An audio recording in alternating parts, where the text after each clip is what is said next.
Matriculation higher secondary school சார்பாக நடைபெறுகின்றதான annual day function and prize day celebration வந்திருக்கின்றதான உங்கள் அனைவருக்கும் இனிய வாழ்த்துக்களை கூறிக்கொள்கின்றேன். மட்டுமல்லாது அந்த பிள்ளைகள் சற்று அமைதியாக இருக்கும்படி உங்களை கேட்டுக்கொள்கிறேன். ஆனுவல் டே தான் எல்லோருக்கும் மகிழ்ச்சியான நிகழ்வு. ஆனாலும் பிள்ளைகள் சற்று அமைதி காக்கும்படி அன்போடு வேண்டுகின்றேன். இந்த விழாவிலே சிறப்பான நல்ல பாடல்களை பாடி உங்கள் அனைவரையும் மகிழ்வித்த பிள்ளைகள் மற்றும் வரவேற்புரைக்குரியதான உங்களது கரஸ்பாண்டன்ட் தென்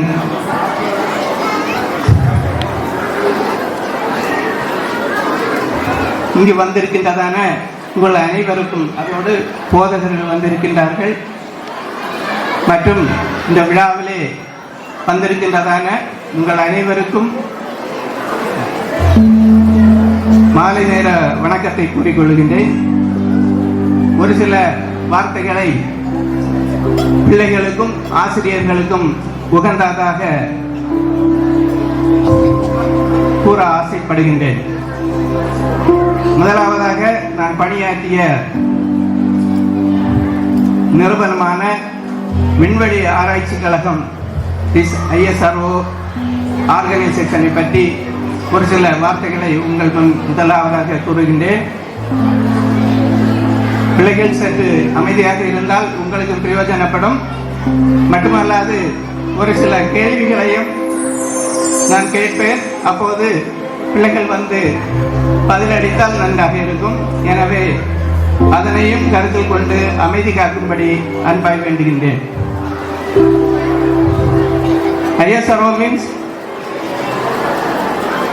Indian Space Research Organization. இதை பற்றி கூற வேண்டும் என்றால் முதலாவதாக இதனை ஆரம்பித்தவர்கள் என்று பார்ப்போம் என்றால்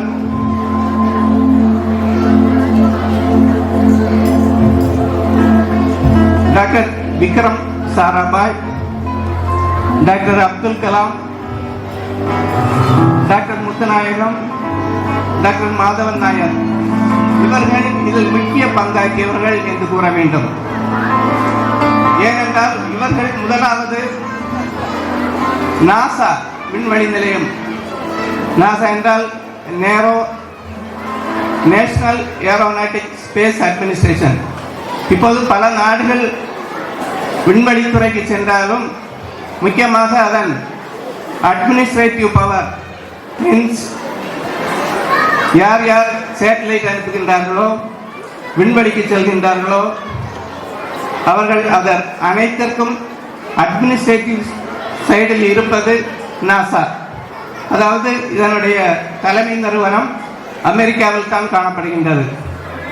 நான் இங்கே கூறியவர்கள் எல்லாம் முதலாவது நாசாவிலே பணிபுரிந்துவிட்டு அதன் பிற்பாடு இந்தியாவில் வந்து பணியாற்றியவர்கள்.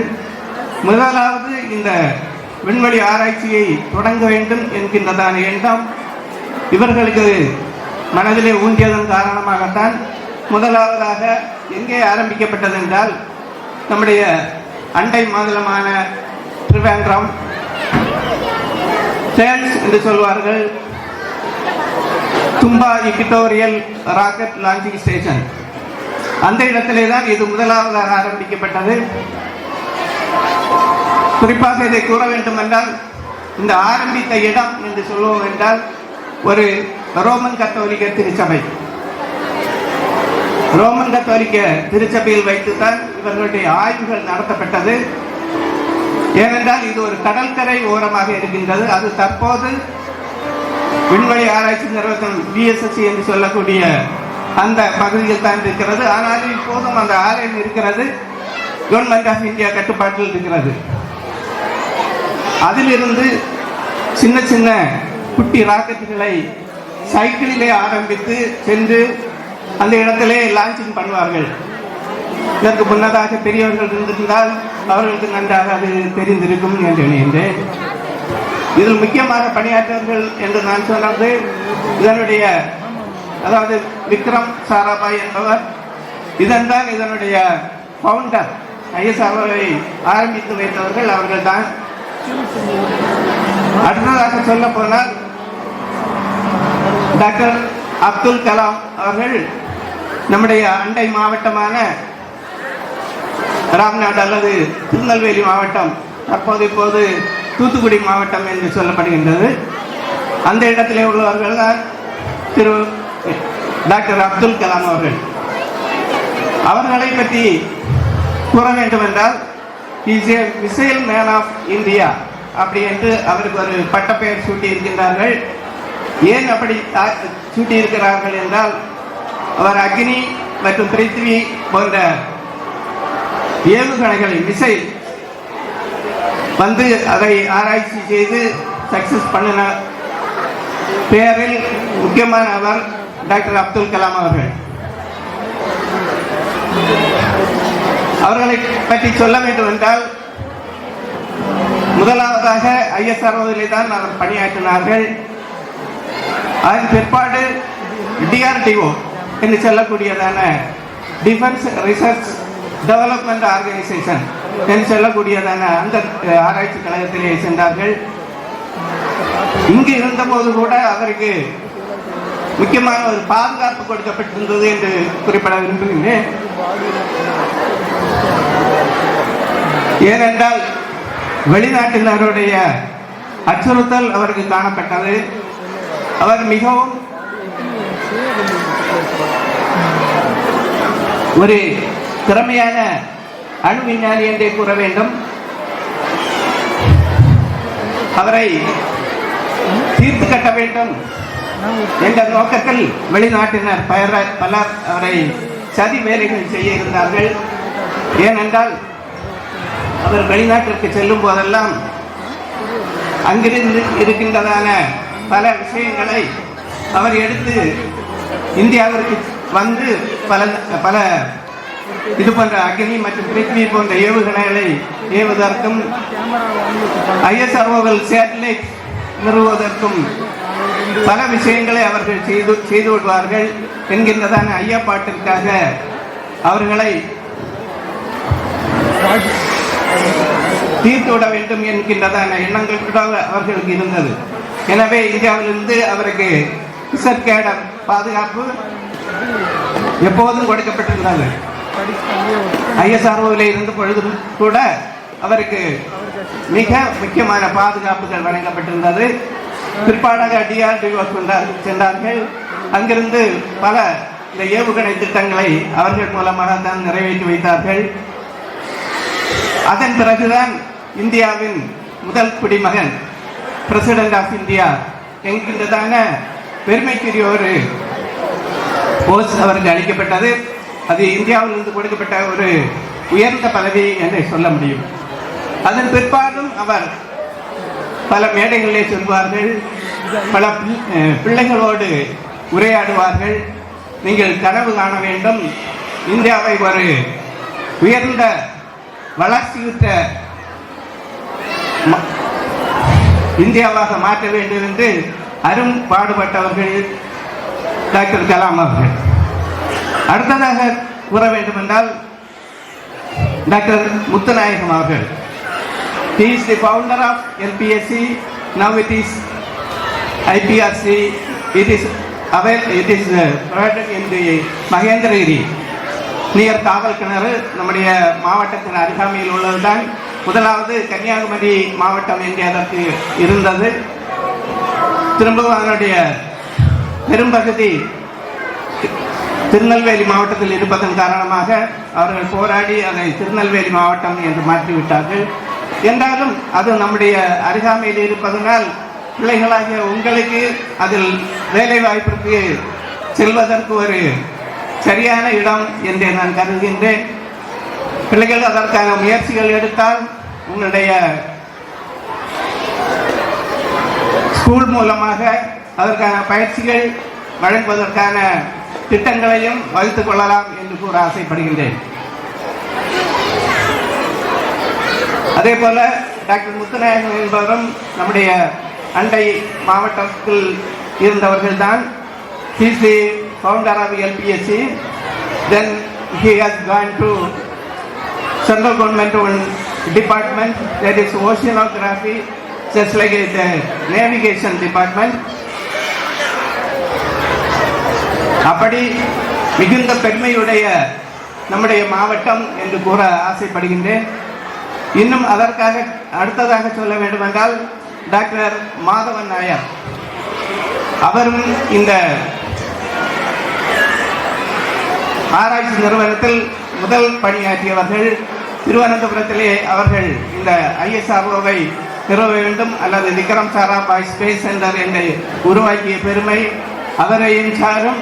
மட்டுமல்லாது அவர் VSSC-யில் டைரக்டராக இருந்தார். மட்டுமல்லாது ISRO-வில் சேர்மேனாக இருந்தார். ஏனென்றால் அவரும் குமரி மாவட்டத்தை சார்ந்தவர்கள் தான். குமரி மாவட்டத்திலிருந்து ISRO சேர்மேன் என்றால் முன்னதாக ISRO என்றால் அநேகருக்கு தெரியாது. இன்று சந்திரயான் 2, 3 என்றெல்லாம் சொல்லி சந்திரனுக்கு விண்கலத்தை அனுப்பினார்கள். அதனுடைய சோதனைகளை நடத்துவதற்காக. Children, all of you, click your mouth, listen to the speaker. Lot of informative message. Listen to him. Thank you. ஏன் கூறுகிறேன் என்றால் நம்முடைய குமரி மாவட்டத்திலிருந்து கூட நம்முடைய விண்வெளி ஆராய்ச்சி கழகத்திலே 2 பேர் சேர்மேனாக இருந்திருக்கிறார்கள் என்றால் மிகவும் பாராட்டுக்குரிய ஒன்று. நாமும் குமரி மாவட்டத்தை சேர்ந்தவர்கள் தான். நமக்கும் அப்படி ஒரு வாய்ப்பு விண்வெளித்துறையிலும் அல்லது பிற சார்ந்த நிறுவனங்களிலும் வேலை செய்வதற்கு உங்களுக்கும் அதை பிரயோஜனப்படுத்திக் கொள்ளலாம் என்று எண்ணுகின்றேன். நீங்களும் அதே போல படித்து முன்னேறி பல நிறுவனங்களிலே வேலை வாய்ப்பும் கிடைக்கும் என்பதில் எந்தவித சந்தேகமும் இல்லை. அதே போல டாக்டர் சிவன் சமீபத்தில் கூட நம்முடைய ISRO-வில் சேர்மேனாக இருந்தவர்கள். அவரும் டைரக்டராக இருந்தார்கள். சேர்மேன் ISRO சேர்மேனாக இருந்து பல திட்டங்களை வகுத்தவர்கள். இன்னும் தற்போது IIT சென்னை அட்வைசரி கமிட்டியிலே தலைவராக இருந்து செயல்பட்டுக் கொண்டிருக்கின்றார்கள். இன்னும் அதனுடைய நம்முடைய நோக்கம் என்னவென்றால் ராக்கெட்டுகளை மேலே நோக்கி விடுகின்றோம் என்று சிம்பிளாக சொல்லிவிடுவார்கள். அப்படியல்ல, அதனுடைய முக்கியத்துவம் என்ன என்று பார்ப்போம் என்றால் அந்த சேட்டலைட் எல்லாம் ஆர்பிட்களிலே நின்று சுற்றி கொண்டு நிற்கின்றது. போலார் சேட்டலைட் லான்ச் வெஹிக்கிள் என்று சொல்வார்கள், ஜியோ சிங்க்ரோனஸ் லான்ச் வெஹிக்கிள் என்று சொல்வார்கள். ஒவ்வொரு இடத்திலும் ஒவ்வொரு ஆர்பிட்டிலும் சென்று அது தன்னுடைய பணிகளை செய்து கொண்டிருக்கின்றது. குறிப்பாக earth observation, then communication, navigation, science and public safety, இந்த மாதிரி முக்கியமான பணிகளை நாம் இந்தியாவிலிருந்து அனுப்புகின்றதான சேட்டலைட் செய்து கொண்டிருக்கின்றது. அது உங்களுக்கு தெரியும். ஆனாலும் நான் திரும்பவும் அதை ஞாபகப்படுத்த விரும்புகின்றேன். தற்போது உங்களுக்கு 2 பிள்ளைகளுக்கான கேள்விகள், 2 கேள்விகளை கூறுகின்றேன். அதை தெரிந்தவர்கள் உடனே வந்து மேடையிலே சொல்லலாம். உங்களுக்கு சிறு பரிசு வழங்கப்படும். First question is, who was the Prime Minister of India in 1969? Who was the Prime Minister of India in 1969? That is the first question. Second one is, who was the first Indian woman astrologist went to space? முதல் கேள்வி, 1969 இந்தியாவில் பிரதம மந்திரியாக இருந்தது யார்? இரண்டாவது கேள்வி, முதலில் இந்தியாவிலிருந்து விண்வெளிக்கு சென்ற முதல் பெண்மணி. தெரிந்த பிள்ளைகள் முதலாவது கூறுகின்றவர்களுக்கு, சரியான விடை கூறுகின்றவர்களுக்கு ஒரு பரிசு வழங்கப்படும். Is there anybody Is there anybody to come forward to answer the question? Anybody? It's too bad. That shows that you didn't listen. Children, நீங்க கவனிக்கவே இல்லை. So I please told you. listen. So please listen. Then only you will answer all those questions and you have to observe the points. Okay? அடுத்ததாக நம்முடைய அருகாமையில் இருக்கின்றதான மகேந்திரகிரி இருக்கின்றதான நிறுவனம் முதலாவதாக அது LPSC என்று ஆரம்பிக்கப்பட்டது 1982. தற்போது அது 2014 IPRC என்று பெயர் மாற்றம் செய்யப்பட்டது.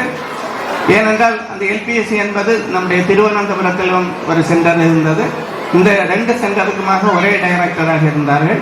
தற்போது இங்கு 2014க்கு பிறகு இது ஒரு தனி பிரிவாக மாற்றப்பட்டு தனி டைரக்டர் போட்டுவிட்டார்கள். இப்போது அது சிறப்பாக செயல்பட்டு கொண்டிருக்கின்றது. அதனுடைய பணி அதில் என்ன செய்கிறார்கள் என்று கூட உங்களுக்கு தெரியப்படுத்த விரும்புகின்றேன்.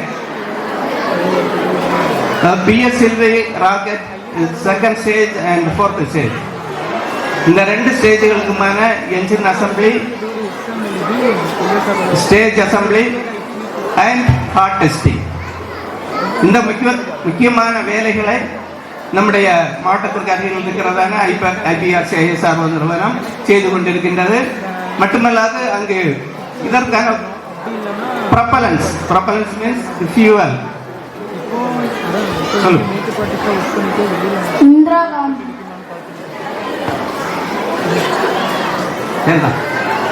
Very good answer. Your name? Shall we all give a hands of blossom? Everybody, give a good hand. Okay, very fine.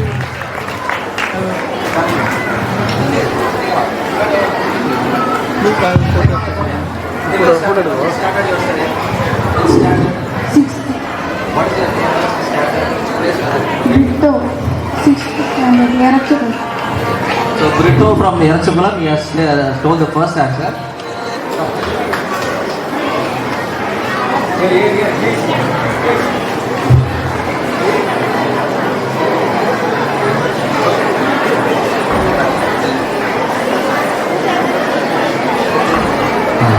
Once again, I will ask the second question. Who was the first Indian woman astrologist went to space?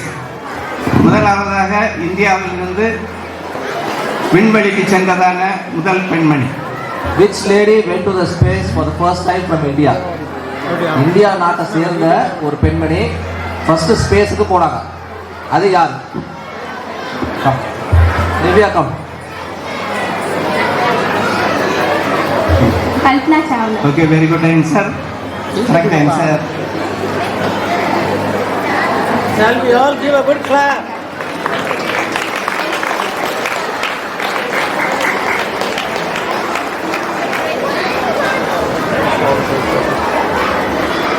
ரெண்டு பிள்ளைகள் அதற்கான சரியான விடையை கூறியிருக்கின்றார்கள். தயவு செய்து பிள்ளைகள் அமைதி காக்கும்படி அன்போடு கேட்டுக்கொள்கின்றேன். இன்னும் இந்த இடத்திலே நம்முடைய நான் சொன்னது போல this place is very suitable for the propellant storage near Mahendragiri. What are the propellants? Just I will tell you.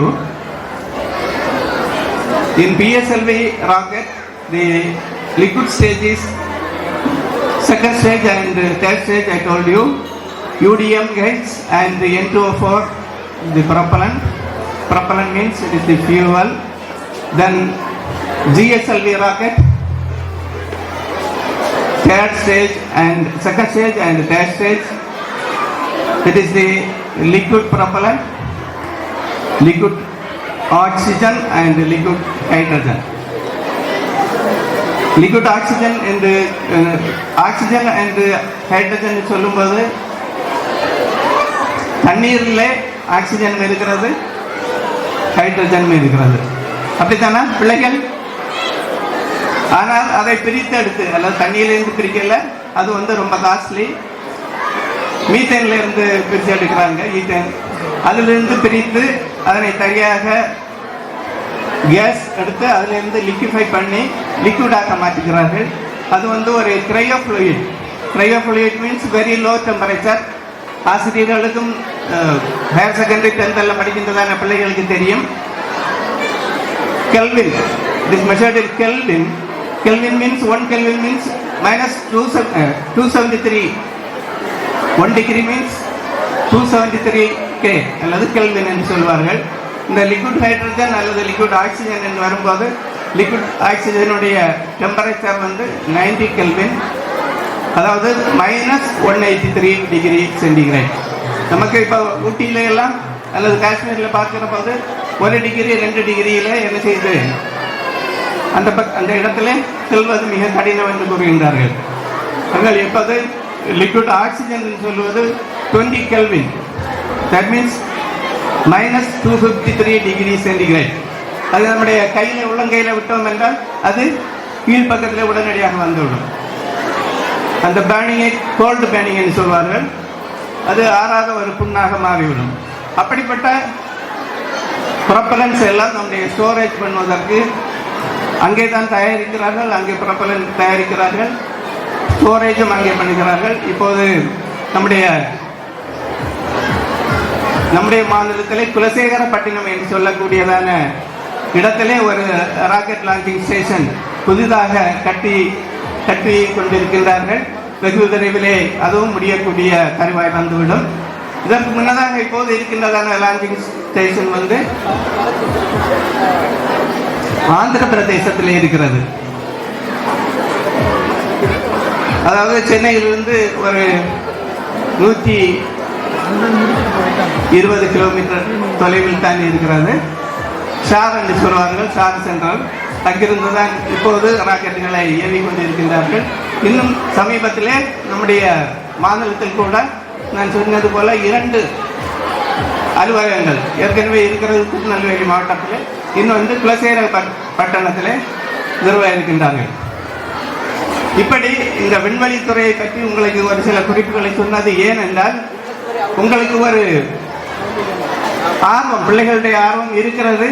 ஆனாலும் இன்னும் அதனை பயன்படுத்தி கொண்டு மத்திய அரசு அலுவலகங்களிலே மட்டுமல்லாது நம்முடைய நியூக்ளியர் பவர் பிளான்ட் இருக்கிறது நம்முடைய அருகாமையிலே. இப்படிப்பட்ட பல நிறுவனங்கள் இருக்கின்றது. IRE இருக்கிறது நம்முடைய மாவட்டத்தில் தான். அப்படிப்பட்ட முக்கியமான தொழில் மாவட்டம் என்று கூறுவோம் என்றால் நம்முடைய தமிழகத்திலே 38 மாவட்டங்கள் இருக்கிறது. அதில் முதன்மையான மாவட்டம் என்று கூறும்போது கன்னியாகுமரி மாவட்டம். ஏனென்றால் அது தொழில்துறைக்கும் மட்டுமல்லாது நம்முடைய கல்வித்துறையில் பார்த்தாலும் முதல் மாவட்டமாக அமைகின்றது கன்னியாகுமரி மாவட்டம். எனவே பிள்ளைகளே, நீங்கள் இன்னும் அதிகமாக நீங்கள் படியுங்கள். உங்களுடைய தொழில் கல்விகள் இது வந்து நீங்கள் இப்போது படிக்கின்றதான படிப்பு ஒரு அடிப்படை கல்வி என்று சொல்ல வேண்டும். தொடர்ந்து நீங்கள் தொழில் கல்வி அல்லது பல வேலை வாய்ப்புகளில் உள்ள கல்விகளை நீங்கள் படித்து முன்னேற வேண்டும் என்று கேட்டுக்கொள்கின்றேன். இன்னும் ஒரு சில பிள்ளைகளுக்கான கருத்துக்களை கூற ஆசைப்படுகின்றேன். முதலாவதாக நம்முடைய பிள்ளைகள் ஒபீடியன்ஸ், அதாவது நம்ம கேரக்டர் அண்ட் கான்டாக்ட் அப்படி என்கின்றதான ஒரு, அதாவது பிள்ளையை பற்றியதான குணநலன்கள் அப்படி என்று சொல்லுவார்கள். உங்களுடைய டிசி அல்லது மார்க் ஷீட் நீங்கள் வாங்கும் போது 10ஆம் வகுப்பு 12ஆம் வகுப்பு பிள்ளைகளுக்கு அதில் ஒரு காலம் போட்டிருப்பார்கள், கான்டாக்ட் அண்ட் கேரக்டர். அல்லது இன்னும் வேலை வாய்ப்புகளுக்கு செல்லும் போது, உயர் படிப்புகளுக்கு செல்லும் போது அதில் கேட்பார்கள், பிள்ளைகள் நீங்கள் படித்த பள்ளிக்கூடத்திலிருந்து ஒரு சர்டிஃபிகேட் வாங்கி வர வேண்டும், கான்டாக்ட் சர்டிஃபிகேட் அப்படின்னு சொல்வார்கள். அது எந்த அடிப்படையில் உங்களுக்கு வழங்கப்படுகிறது என்றால், ஃபர்ஸ்ட் ஒன் இஸ் யுவர் ஒபீடியன்டான பிள்ளைகளாக இருக்க வேண்டும். முதலாவது, children obey our parents in the Lord, for this is right. Ephesians chapter 6 verse 1. பிள்ளைகளே, உங்கள் பெற்றோருக்கு கர்த்தருக்கு கீழ்ப்படியுங்கள், இது நியாயம் என்று சொல்லப்பட்டிருக்கிறது. எபேசியர் 6வது அதிகாரம் 1வது வசனம். அப்படி என்றால் முதலாவது என்ன செய்ய வேண்டும்?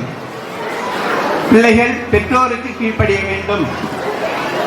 அது மட்டுமல்லாது கர்த்தருக்குள் கீழ்ப்படியுங்கள் என்று சொல்லப்பட்டிருக்கின்றது. இதை ஏன் இங்கே கூறுகின்றேன் என்றால் இது ஒரு கிறிஸ்தவ கல்வி நிறுவனம். எனவேதான் உங்களுக்கு எல்லோருக்குமே நல்ல நல்ல பாடல்களை எல்லாம் பாடுவீர்கள், உங்களுக்கு தெரியும். என்றாலும் இதனை நான் உங்களுக்கு அறிவுரையாக சொல்ல விரும்புகின்றேன்.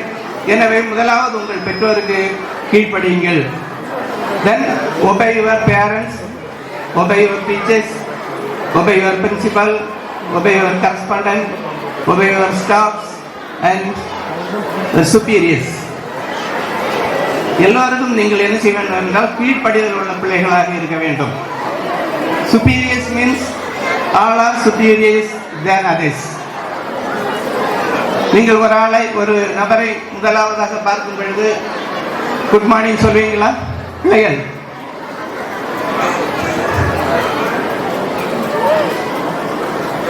யாருமே கவனிக்கலைன்னு நினைக்கிறேன்.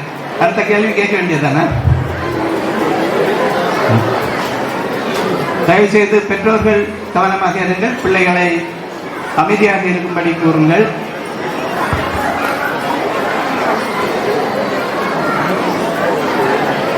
Superiors means பிள்ளைகளுக்கு நான் சொல்லுகிறேன், one to meet the person in first time a day. அதாவது முதலாவது நீங்கள் பார்க்கின்றதான ஒரு நாளில் பார்க்கின்றதான ஒரு நபரை பார்த்து நீங்கள் என்ன செய்யலாம்? விஷ் பண்ணலாம். Good morning, good morning madam அல்லது பிரின்சிபாலுக்கு எல்லாருக்குமே சொல்ல வேண்டியதில்லை. பெரியவர்கள் சிறியவர்களுக்கு சொல்லலாம், சிறியவர்கள் பெரியவர்களுக்கு சொல்லலாம். உங்க பிரின்சிபால் உங்களை பார்த்த உடனே குட் மார்னிங் சொல்லுவாங்க அப்படின்னு நான் நினைக்கிறேன். அது கண்டிப்பில்லை, நீங்களும் அட்வான்ஸா சொல்லலாம். அதுதான் எனது obedience. Then second one is punctuality. Punctuality means in time. You have to work your work assignments, you have to finish your tasks in time, you complete your assignments in time, your homeworks in time. எல்லாமே நீங்க இன் டைம்ல முடிச்சீங்கன்னா அது என்னது? It is very good punctuality. Then third one is discipline. ஒழுக்கம், behavior என்று சொல்லப்படுகிறது. ஒழுக்கம் விழுப்பம் தரண்டா, ஒழுக்கம் உயிரினும் ஓம்பப்படும் என்று சொல்லப்படுகின்றது. அதே போல நீங்க ஒழுக்கம் உள்ளவர்களாக பிள்ளைகள் இருந்தால் இந்த மூன்று காரியங்களையும் முக்கியமாக கவனித்துக் கொள்ளுங்கள். Obedient, punctuality and discipline. இந்த மூன்றும் சேர்ந்ததுதான் உங்களுடைய மார்க் ஷீட்ல வரும் அல்லது டிசியில வரும் கான்டாக்ட் சர்டிபிகேட். கான்டாக்ட் சர்டிபிகேட்ல என்ன போடுவாங்க? Satisfactory, good, very good, excellent, இப்படியெல்லாம் போடுவாங்க இல்லையா? இந்த மூன்றிலையும் நீங்க ஒழுங்காக இருந்தால் உங்களுடைய சான்றிதழ்ல என்ன வரும்? Very good. வெரி குட் வேணுமா? சாட்டிஸ்ஃபேக்டரி வேணுமா? பிள்ளைங்க வெரி குட் வேணும், அப்படித்தானே? வெரி குட் வேண்டும் என்றால் இந்த மாதிரி உள்ள ஒழுக்கங்கள் உங்களுக்கு தேவை என்று கூற விரும்புகின்றேன். அடுத்ததாக ஒரு பிள்ளை ஒரு சென்டம் மார்க் எடுக்கின்றது. சமீபத்தில் போன வருடம் என்று நினைக்கின்றேன், ஒரு குழந்தை எல்லாவற்றிலும் 100 மார்க் எடுத்தது இல்லையா? சென்டம். அப்படிப்பட்ட மாணவர்களா நீங்களும் உருவாக வேண்டும் என்று வாழ்த்துகின்றேன். இன்னும் அதில் கூறப்போனால் அதனுடைய பங்களிப்பு என்று பார்க்கின்ற பொழுது 100 விழுக்காடு இருக்கிறது என்றால் 70% மாணவர்களுடைய பங்களிப்பு, மாணவர்கள் அல்லது மாணவிகளுடைய பங்களிப்பாக இருக்கின்றது. அவர்கள் கற்றுக்கொண்டே இருக்க வேண்டும், எப்போதும் படிக்க வேண்டும் இல்லையா? +2 படிக்கின்றதான மாணவர்கள் எல்லாம் ஒரு 4 மணி நேரம் தான் நீங்கள் தூங்க வேண்டும். மற்ற நேரங்களில் படித்துக்கொண்டே இருக்க வேண்டும் என்றால்தான். ஏனென்றால் இந்த மதிப்பெண்கள் எடுக்கின்றதான பிள்ளைகள் பேட்டி கொடுக்கும் போது நீங்கள் பார்த்திருப்பீர்கள், நான் முழுமையாக எப்போதுமே படித்துக்கொண்டே இருப்பேன். எப்போதும் படிக்க வேண்டும் என்றால் இப்போது மட்டுமல்ல, நீங்கள் அடிப்படை கல்வி முடித்ததுக்கு பிறகு நம்முடைய இறுதி மூச்சு வரை படித்துக் கொண்டே இருக்க வேண்டும். அப்படித்தான் டாக்டர் அப்துல் கலாம் கனவு கண்டார்கள்.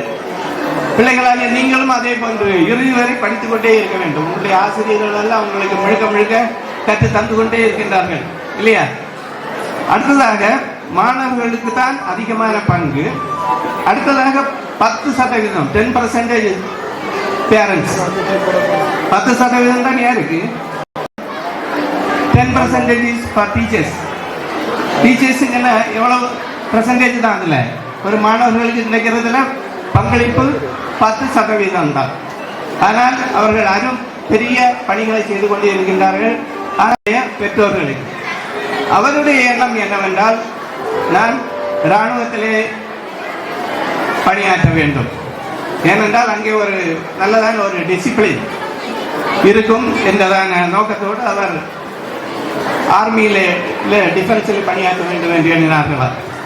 எப்படியும் 2 பேருடைய ஆசையும் அவருக்கு நிறைவேற்ற வேண்டும் என்கின்றதான ஒரு எண்ணம் எழுந்தபடியால் முதலாவதாக அவர் மருத்துவருக்கு படித்தார். டாக்டர் பட்டம் என்று படித்தார், மருத்துவரானார். உடனே இராணுவத்திலே மருத்துவராக பணியாற்ற வேண்டும் என்று சொல்லி அந்த இராணுவத்திலே சேர்ந்தார்கள். மருத்துவராக பணியாற்றினார்கள். அங்கே ஒரு சில ஆண்டுகள் பணியாற்றினால் போதும், 5 அல்லது 10 வருஷம் பணியாற்றினால் அவர்களை தேவை என்றால் விட்டு விடுவார்கள். அப்படி வெளியே வந்து விட்டார்கள். அதன் பிற்பாடுதான் விண்வெளி ஆராய்ச்சி கழகத்திலே மருத்துவராக பணியாற்றினார். இப்போதும் பணியாற்றி கொண்டிருக்கின்றார்கள். இது சில பிள்ளைகளுக்கு இப்படி ஒரு பண்பாடு இருந்தால் நல்லது. ஏனென்றால் பெற்றோர்களுடைய ஆசையை நிறைவேற்றுவோம், மாணவர்களாகிய எங்களுடைய விருப்பத்தையும் நிறைவேற்றுவோம் என்கின்றதான பண்பு உங்களுக்கும் வருவது நல்லது. அடுத்ததாக ஆசிரியர்களை பற்றி ஒரு சில கருத்துக்களை கூறுகின்றேன். Teaching is a noble task என்று சொல்லப்படுகிறது. noble task means it is a honorary task. It is like a ladder, it is like a boat, it is like a candle. முதலாவதாக லேடர். லேடர் என்றால் உங்களுக்கு அனைவருக்கும் தெரியும், என்ன, ஏணி. அந்த ஏணியில ஏற்றி ஒருவரை உயர்ந்த இடத்திற்கு வழி நடத்துவதுதான் ஆசிரியர்களுடைய பண்பாடாக அமைகின்றது. அடுத்ததாக it is like A boat. Boat என்றால் என்ன? தோணி அல்லது வள்ளம், இல்லையா? வள்ளம் பார்த்துருப்பீங்களா எல்லாரும்? பிள்ளைகள் டிவியிலாவது பார்த்துருப்பீங்கல்ல. முன்னாடி எல்லாம் பக்கத்தில் ஆறு இருந்தால் அதை கடந்து செல்வதற்கு போட் பிரயோஜனப்படும். 25-30 பேர்கள் இருந்து அந்த இடத்தை என்ன செய்வார்கள்? ஆற்றை கடந்து விடுவார்கள். இப்போது நடந்த தண்ணி போக்கு ஃப்ளட்டில் வந்து பார்த்துருப்பீங்க, சம் ரெஸ்கியூ போட்ஸ், உயிர் காப்பாற்றப்படுவதற்கான வள்ளங்கள் உயர்த்தப்பட்டது. அதே போன்று ஆசிரியர்களுடைய பண்பாடு அல்லது வேலை என்பது ஒரு இடத்திலிருந்து உங்களை அடுத்த இடத்திற்கு நகர்த்தி பத்திரமாக சேர்ப்பது அல்லது உயர்கல்விக்கு படிக்க செல்வது, இதுதான் அவர்களுடைய வேலை. அடுத்ததாக லைக் ஏ கேண்டில். கேண்டில் மீன்ஸ் மெழுகுவர்த்தி. இந்த இடத்துல ஒரு மெழுகுவர்த்தியை கொளுத்தி வச்சா என்ன செய்யும்? அது உருகி உங்களுக்கு வெளிச்சம் தந்துட்டே இருக்கும். ஆனால் அது என்ன செய்யும்? உருகிட்டே இருக்கும். உருகி அதே மாதிரி தான் ஆசிரியர்களுடைய வேலையும் அவர்கள் செய்கின்றதான பணி ஒரு அர்ப்பணிப்பான பணி. அவர்கள் உருகி உங்களை வளர்த்தி அவர்கள் பிரகாசத்திலே இருந்து உங்களை மறுபடியும் ஒரு பிரகாசிக்க செய்கின்றதான ஒரு வேலை தான் ஆசிரியர்களுடைய பண்பாடு. அவர்களுடைய அந்த சிறந்த பண்பாடு தொடர்ந்து அவர்கள் படித்துக்கொண்டே இருக்க வேண்டும். உங்களுக்கு பாடம் எடுக்கணும்னு சொன்னா என்ன பண்ணணும்? டெய்லி வீட்டில் போய் அசைன்மெண்ட்ஸ் எல்லாம் எழுதணும், ஒர்க் ரிப்போர்ட் எழுதணும், லெசன் பிளான் எழுதணும். எல்லாம் எழுதிட்டு தான் என்ன செய்யணும்? அந்த மாதிரி வேலைகளை கவனிக்கணும். உங்களையும் உங்களுடைய பேப்பர்கள் எல்லாம் வேரியேஷன் பண்ணணும். அப்படி ஒரு மிக உன்னதமான பணி ஆசிரியர்களுக்கு. அவர்களுடைய பிள்ளைகளும் இதே போல ஒளி சிறந்த விளக்குகளாக மாறுவார்கள். உங்களையும் அவர்கள் பிரகாசிக்கும் பிள்ளைகளாக மாற்றுவார்கள் என்பதில் சந்தேகமில்லை. அடுத்ததாக உங்களுக்கு பிள்ளைகளாக உங்களுக்கு ஒரு aim, that means ambition should be there. ஒரு பிள்ளைகள்கிட்ட கேட்டால் சில பிள்ளைங்களை வாட் இஸ் யுவர் ஆம்பிஷன் சொன்னால் ஒன்றுமே தெரியல, சொல்ல மாட்டாங்க. ஆனால் இன்றைய பிள்ளைகள் தயவு செய்து உங்களுக்கு ஒரு குறிக்கோள், அதில் ஒரு நோக்கத்தை இன்று முதல் உருவாக்கி கொள்ளுங்கள். நான் யார் ஆக வேண்டும், நான் எப்படி இருக்க வேண்டும், வருங்காலத்திலே நான் என்ன செய்ய வேண்டும் என்கின்றதான குறிக்கோள் உங்களுடைய மனதிலே எண்ணத்தில் வந்தது என்றால் அது ஒரு நல்ல காரியமாக அமையும். ஆம்பிஷன் என்று கேட்கின்ற பொழுது நீங்கள் யாராகவும் சொல்லலாம். உங்கள் யாராக விரும்புகிறீர்கள்? ஒருவேளை ஒரு பாஸ்டராக விரும்பலாம், பாஸ்டர்லேருந்து பிஷப்பாக விரும்பலாம், அல்லது ஒரு ப்ரொஃபஸர், டீச்சர், ப்ரொஃபஷன், என்ஜினியர், அதை வைத்து என்ன செய்யலாம்? சயின்டிஸ்ட், அட்வொகேட்ஸ், அதுலேருந்து சீஃப் ஜஸ்டிஸ், பெரிய உன்னத நிலைகளுக்கு போகலாம் இல்லையா? பொலிட்டீஷியன் அப்படின்னா அரசியல்வாதிகள்லேருந்து என்ன போயிடலாம்?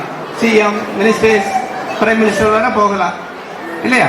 அந்த மாதிரி ஒரு ஆர்வம் பிள்ளைகள் மனதிலே உருவாக வேண்டும். அல்லது ஒரு பிஸ்னஸ்மேன், அல்லது ஒரு பைலட், ஐஏஎஸ், ஐபிஎஸ், ஐஎஃப்எஸ், இப்படிப்பட்ட ஃபர்ஸ்ட் குரூப் எக்ஸாமினேஷன்ஸ் எழுதி வேலைகளை பெற்றுக்கொள்ளலாம். இந்த ஃபர்ஸ்ட் குரூப் என்று சொல்லும்போது நம்முடைய சமீபத்தில் மிஸ்டர் சைலேந்திர பாபு டிஜிபியாக இருந்தாங்க. அவங்க நம்ம கன்னியாகுமரி மாவட்டம் புதுத்துறையை சார்ந்தவர்கள். அவர்கள் ஐபிஎஸ் எழுதி முதன்மை ஒரு தமிழ்நாட்டுக்கு ஒரு காவல்துறை அந்தஸ்து பெரிய ஒரு பதவியில் இருந்தவர்கள். அவரும் குமரி மாவட்டத்தை சார்ந்தவர்கள் தான். முன்னாடி ஐஜியாக இருந்தால் வால்டர் தேவாரம்னு சொல்லுவாங்க. அவங்க எல்லாம் இப்படி பெரிய பெரிய போஸ்டிங்கில் இருந்தாங்க. ஏன் இதை சொல்லுகிறேன்னா, நம்ம குமரி மாவட்டத்திலிருந்து பெரியவர்கள், படிப்பு மிகுந்த இடம், எனவே பெரிய நீங்கள் தலைவர்களாக விளங்கலாம் என்பதில் மாற்று கருத்து இல்லை. ஆனாலும் எப்படி என்றாலும் உங்களுடைய நோக்கத்தோடு மற்றவர்களுக்கும் உதவ வேண்டும் என்கின்றதான எண்ணம் உங்களுக்கு கண்டிப்பாக இருக்க வேண்டும்.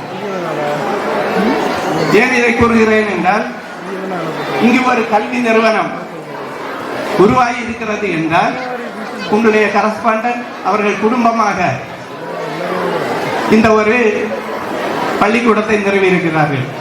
உண்மையிலே அவரை பாராட்டுகின்றேன். ஏனென்றால் அவர்களுக்கு இந்த ஒரு தொலைநோக்கு சிந்தனை, ஒரு சிந்தனையாளராக இருந்திருக்கின்றார்கள். அவர்கள் குடும்பமாக இந்த ஒரு நிறுவனத்தை இப்படி கட்டி காத்து ஆசிரியர்கள், பிள்ளைகள் மற்றும் ஆஃபீஸ் ஸ்டாஃப்ஸ் இருப்பாங்க, எல்லாரையும் வழிநடத்த வேண்டும் என்றால் ஒரு பெரிய வேலை.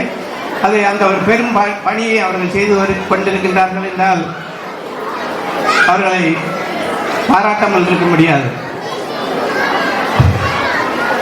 இன்னும் ஒரு சில உண்மை கதையை கூற விரும்புகின்றேன். பிள்ளைகள் எப்போதுமே அமைதியாக இல்லை.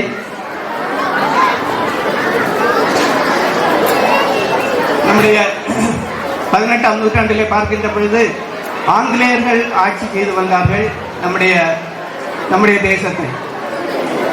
அப்படியே ஆங்கிலேயர்கள் ஆட்சி செய்து வந்த காலத்திலே மருத்துவராக திருநெல்வேலி மாவட்டம் பாளையங்கோட்டையிலே வந்திருந்த ஒருவருடைய பெயர் தான் ஜான் டக்கர் என்பவர் ஒரு மருத்துவ பணியை செய்து கொண்டிருந்தார். அவர் தன்னுடைய குதிரையிலே வெளியூருக்கு பயணம் செய்த வேளையிலே தனக்கு தண்ணீர் தாகம் ஏற்பட்டது. அப்போது அந்த குதிரையை நிப்பாட்டி விட்டு பக்கத்து வீட்டில், அருகாமையில் இருந்த ஒரு வீட்டில் சென்று கதவை தட்டுகின்றார். அப்போது அந்த கதவு திறக்கப்பட்டது. ஒரு பெண்மணி வந்து கதவை திறந்தார்கள். சட்டென்று இவரை பார்த்ததும் கதவை மூடிவிட்டு உள்ளே சென்று விட்டார்கள். தாகத்துக்கு கேட்ட பிறகு கூட எனக்கு இல்லை, அவருக்கு தண்ணீர் கிடைக்கவில்லை. அப்படியே அவர்கள் அந்த இடத்தில் இருந்து கடந்து விட்டார்கள். இந்த செய்தியை இங்கிலாந்திலே இருக்கின்றதான தன்னுடைய சகோதரி, அவர்களுக்கு அவருடைய பெயர் சாரா டக்கர், அவர்கள் ஒரு மாற்றுத்திறனாளி மட்டுமல்லாது ஒரு சிந்தனையாளர் என்று சொல்லப்படுகின்றது. இந்த கதையாவது பிள்ளைகள் கேட்டால் நலமாக இருக்கும் என்று நினைக்கின்றேன். பிள்ளைகள் சற்று அமைதியாக இருங்கள். அப்போது இந்த கருத்தை ஒரு